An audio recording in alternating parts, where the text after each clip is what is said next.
ममता सरकार नारदा केस में आगे क्या रणनीति अपनाएगी? देर रात प्रेसिडेंसी जेल भेजे गए टीएमसी नेता और सीबीआई की कार्रवाई से पश्चिम बंगाल में क्यों भूचाल आया? राज्यों से जुड़ी खबरें देखिए टॉप 9 सीबीआई का खेला।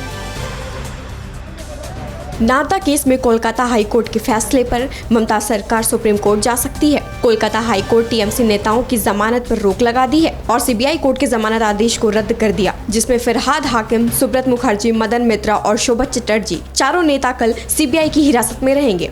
मामले में अगली सुनवाई बुधवार को होगी। इससे पहले सालों पुराने नारदा घोटाले में सीबीआई कोर्ट ने टीएमसी के चारों नेताओं को अंतरिम बेल पर रिहा करने का आदेश दिया था। नेताओं की गिरफ्तारी के विरोध में ममता बनर्जी ने सीबीआई ऑफिस में धरना दिया था और खुद को अरेस्ट करने की चेतावनी दी थी। टीएमसी नेताओं की गिरफ्तारी के विरोध में कार्यकर्ताओं ने कई जिलों में धरना प्रदर्शन किया। नारदा घोटाले केस में कोलकाता हाई कोर्ट के फैसले के बाद गिरफ्तार किए गए टीएमसी नेता फरहाद हकीम, सुब्रत मुखर्जी, मदन मित्रा और शोभा चटर्जी को सोमवार देर रात सीबीआई ऑफिस से प्रेसिडेंसी जेल ले जाया गया। इससे पहले सीबीआई दफ्तर में चारों टीएमसी नेताओं की मेडिकल जांच एक मेडिकल डॉक्टरों की टीम ने किया।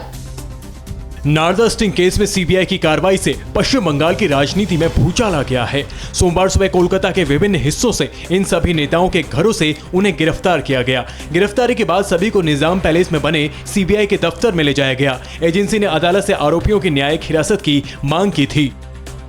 पश्चिम बंगाल में राज्यपाल जगदीप धनखड़ ने नारदा स्टिंग केस में टीएमसी नेताओं की गिरफ्तारी के बाद सत्तारूढ़ दल के राज्य में कई जगहों पर किए गए विरोध प्रदर्शन पर गहरी चिंता जताई है और ट्वीट करके कहा है कि बंगाल के इस हालात से चिंतित हूं। सरकार को कानून व्यवस्था बनाए रखने के लिए उचित कदम उठाने चाहिए। टीएमसी नेताओं की गिरफ्तारी के विरोध में कोलकाता के निजाम पैलेस में मौजूद सीबीआई दफ्तर पर टीएमसी के सैकड़ों समर्थक लॉकडाउन का उल्लंघन करते हुए जमा हो गए। उन्होंने मेन गेट पर लगाए गए बैरिकेड्स तोड़ दिए और केंद्र सरकार के खिलाफ नारेबाजी की। कुछ प्रदर्शनकारियों ने तैनात सुरक्षा कर्मियों पर पथराव भी किया और प्लास्टिक की बोतलें भी फेंकी। इसके अलावा हुगली, उत्तर 24 परगना और दक्षिण परगना जिलों समेत अन्य इलाकों में प्रदर्शनकारियों ने प्रदर्शन किया। पश्चिम बंगाल विधानसभा चुनाव से पहले तृणमूल कांग्रेस के कई नेता सीबीआई और प्रवर्तन निदेशालय की जांच के रडार पर थे। नवंबर 2020 में ईडी ने नारदा स्टिंग ऑपरेशन में पूछताछ के लिए 3 टीएमसी नेताओं को नोटिस भेजकर डॉक्यूमेंट मांगे थे। इनमें मंत्री फरहाद हाकिम, हावड़ा सांसद प्रसून बंदोपाध्याय और पूर्व मंत्री मदन मित्रा की आय और व्यय का हिसाब मांगा गया था।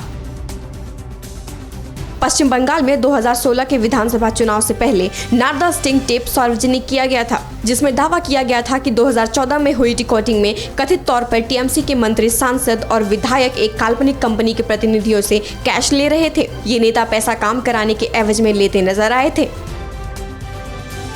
पश्चिम बंगाल के राज्यपाल जगदीप धनखड़ ने टीएमसी के आरोपी चारों नेताओं के खिलाफ केस चलाने की मंजूरी दी थी। सीबीआई ने इन नेताओं के खिलाफ केस चलाने के लिए राज्यपाल से अनुमति मांगी थी। साल 2014 में हुए अपराध के समय भी ये सभी मंत्री थे। राज्यपाल की मंजूरी के बाद सीबीआई अपनी चार्जशीट तैयार कर रही है और सबको गिरफ्तार किया गया है।